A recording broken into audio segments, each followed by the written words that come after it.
조국 전 법무부 장관의 부인 정경심 동양대 교수가 오늘 새벽 검찰에 구속됐습니다. 정 교수의 신병을 확보하면서 수사 정당성 논란에 대한 부담에서 벗어난 검찰은 조 전 장관까지 직접 겨냥할 거란 관측도 나오고 있는데요.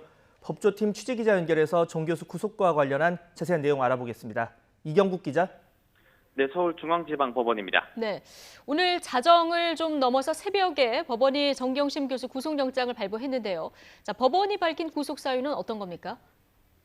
네, 서울중앙지방법원 송병우 영장전담 부장판사는 오늘 새벽 0시 20분쯤 정경심 교수에 대한 구속영장을 발부했습니다.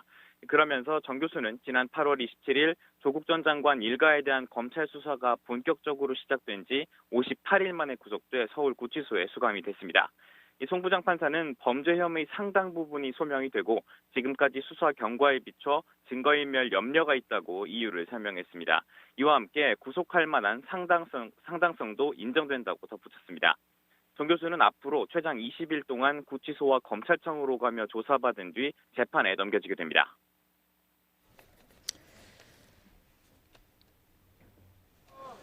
네, 정 교수의 범죄 혐의가 지금 상당 부분 소명이 됐다고 법원이 판단을 한 건데 이 구속영장 단계에서 적용된 혐의가 모두 11가지죠? 네, 그렇습니다. 죄명으로는 11개, 크게는 자녀의 입시 부정과 사모펀드 그리고 증거인멸 등 3갈래입니다. 먼저 위조된 표창장으로 입시 전형을 방해하고 딸을 동양대 연구보조원으로 허위 등록해 수당을 챙긴 의혹 등에는 5가지 혐의가 적용이 됐습니다. 사모펀드 운용사에 동생 이름으로 차명 투자하고 투자금을 허위로 부풀려 공시하는 등 자본시장법 위반을 포함한 4개 혐의도 받고 있습니다. 이와 함께 컴퓨터 하드디스크 교체를 지시하고 사모펀드 관련 허위 보고서를 만들도록 한 증거 위조와 증거 은닉 교사 혐의도 있습니다.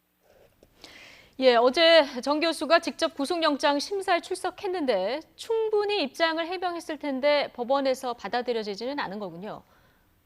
네, 그렇습니다. 말씀하신 것처럼 그동안 비공개로 검찰 조사를 받았던 정경심 교수가 언론에 모습을 드러냈습니다. 이 큰 관심을 끌었던 출석 장면 먼저 보고 오겠습니다.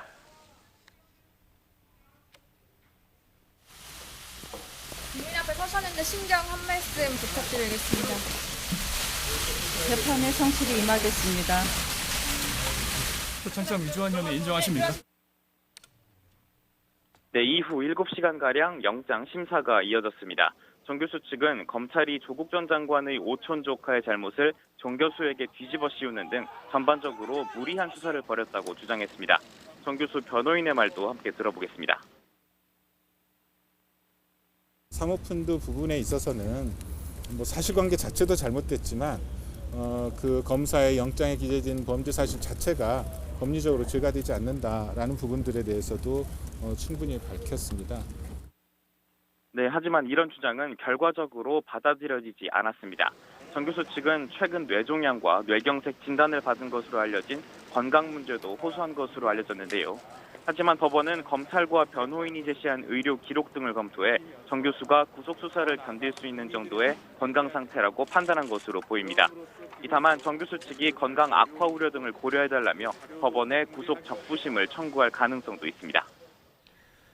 네, 지금 조국 전 장관 일가 수사를 둘러싼 찬반 여론도 첨예하게 맞서고 있는데요. 영장이 발부되면서 아무래도 검찰 수사가 좀 더 탄력을 받게 됐다, 이런 분석이 나오고 있죠. 네, 그렇게 볼 수 있습니다. 검찰 수사를 반대하는 쪽에서는 2달가량 먼지 털기식 수사를 벌였는데도 성과가 없다고 비판해왔습니다. 앞서 국회 국정감사에서 윤석열 검찰총장이 수사 결과가 없지 않다며 지켜봐달라고 반박하기도 했는데요. 당시 발언 들어보겠습니다.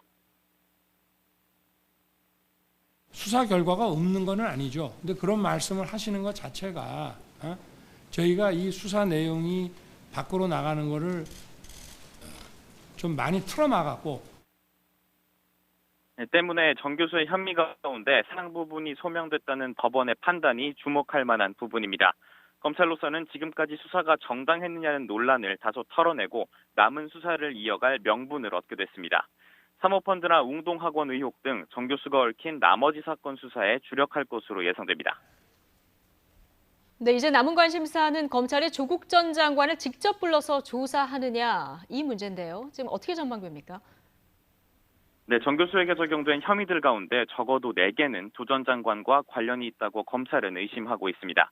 조 전 장관이 속해 있던 서울대 인권법센터가 발급한 것으로 돼 있는 인턴 증명서 파일이 조 전 장관 컴퓨터에서 발견된 것으로 알려져 있습니다. 검찰은 이것이 허위 발급됐다고 보고 있는 상황입니다. 또 인사청문회를 앞두고 블라인드 조항을 추가해 급조된 펀드 운용 보고서를 조 전 장관이 직접 받았고 컴퓨터 하드디스크를 교체하던 증권사 직원 김경록 씨와 자택에서 마주쳐 고맙다고 말한 것으로도 전해졌습니다.